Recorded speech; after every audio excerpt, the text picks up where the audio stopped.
নমস্কার, আমি প্রীতি exploring the ওয়ার্ল্ডে আপনাদের প্রত্যেককে স্বাগত। সেই সঙ্গে শুভ মহাষষ্ঠীর অনেক অনেক শুভেচ্ছা আপনাদের। গোটা পুজো খুব ভালো কাটুক এই কামনাই করি। গত পর্বে আমি আলোচনা করেছিলাম দুর্গাপুজোর ইতিহাস, সেই সঙ্গে ছিল শোভাবাজার রাজবাড়ি পুজোর ইতিহাস বা বিবরণ, যাই বলুন না কেন। আর আজকে আমি আপনাদের সামনে উপস্থিত করব কলকাতার আরও একটি প্রাচীন পুজো, বলা যেতে পারে প্রাচীনতম পুজো, ২৬ নম্বর সাবর্ণপাড়া রোডের পুজো।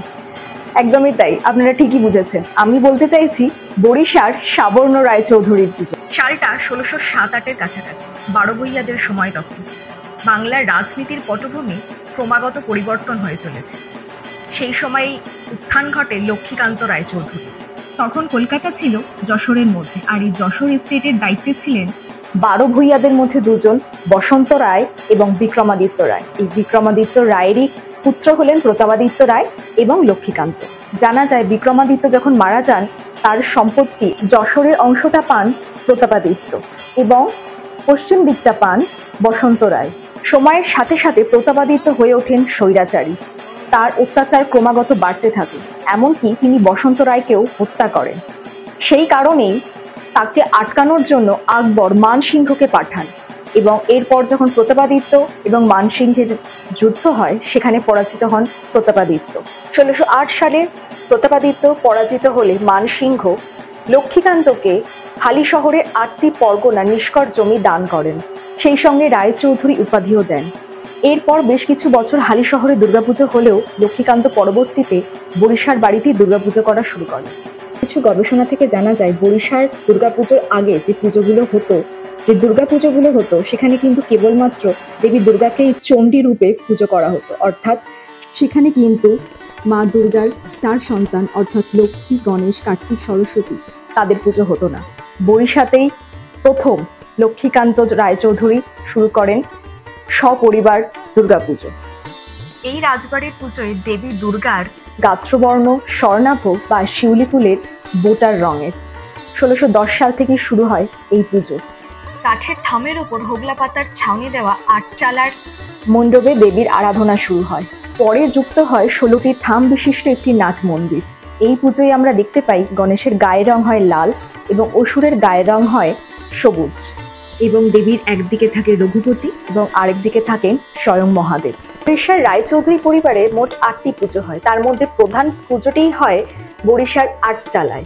এই পরিবারের পুজোতে আমরা ত্রিধারার সঙ্গম দেখতে পাই, অর্থাৎ বৈষ্ণব, শাক্ত এবং শৈব এই ৩টি মতই মিলে যায় এই পুজোতে।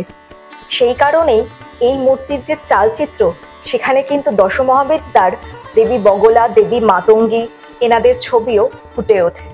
বরিশার যে ৮টি বাড়িতে পুজো হয় তার মধ্যে কিছু কিছু বাড়িতে সিংহের মুখ থাকে ঘোড়ার মতো, আবার কিছু জায়গায় সিংহের মুখ সিংহের মতোই থাকে।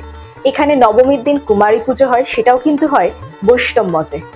আটচালা বাড়িতে ষষ্ঠীর ১৩ দিন আগের থেকে দেবীকে আবাহন করা হয়।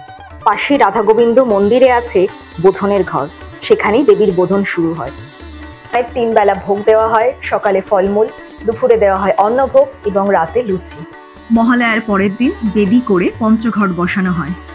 সপ্তমীর দিন যখন পুজো শুরু হয় তখন এই ঘট থেকে মাটি নিয়ে গিয়ে প্রতিমার সামনে মূল ঘটে নিয়ে বসানো হয়। সাবর্ণ পরিবারের কলাবউ স্নান সপ্ততীর্থের জল দিয়ে আটচালাতেই করানো হয়। আটচালাতেই একমাত্র কৃষ্ণ নবমী কল্পারম্ভের পুজো হয়। অন্য পুজোগুলো শুরু হয় ষষ্ঠীর দিন থেকে।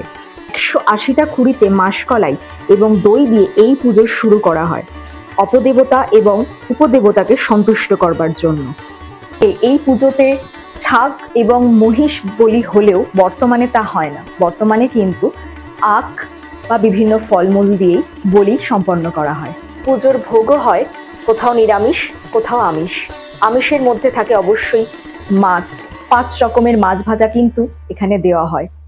তার সাথে চাটনি, ৬ রকমের মিষ্টি, ফলমূল দেওয়ার প্রচলন এখানে রয়েছে। অষ্টমীর দিন সন্ধি পুজো চলাকালীন এখানে তৈরি করতে হয় খিচুড়ি, ল্যাটা মাছ এবং কাঁচকলা পোড়া, এইটাই রীতি। দশমীর দিন ভোগ দেওয়া হয় মাকে পান্তা, অর্থাৎ নবমীর রাতে চালতার অম্বল, খেসারির ডাল এবং কই মাছ তৈরি করে রাখতে হয়। এই ভোগটি দেওয়া হয় দশমীর দিনকে। তার সাথে থাকে লুচি, ছানার ডালনা, বেগুন ভাজা ইত্যাদি। ভাবে পরিবারের রীতি নীতি মেনে প্রাচীন কাল থেকে আজও সমারোহে চলে আসছে বরিশার সাবর্ণ রায়চৌধুরী বাড়ির এই পুজো।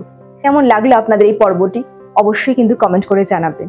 সবশেষে আবার একই কথা, যারা এখনো চ্যানেলটাকে সাবস্ক্রাইব করেননি অবশ্যই সাবস্ক্রাইব করে দেবেন, ভালো লাগলে অবশ্যই একটি লাইক করে দেবেন, বন্ধুদের মধ্যে শেয়ার করে দেবেন।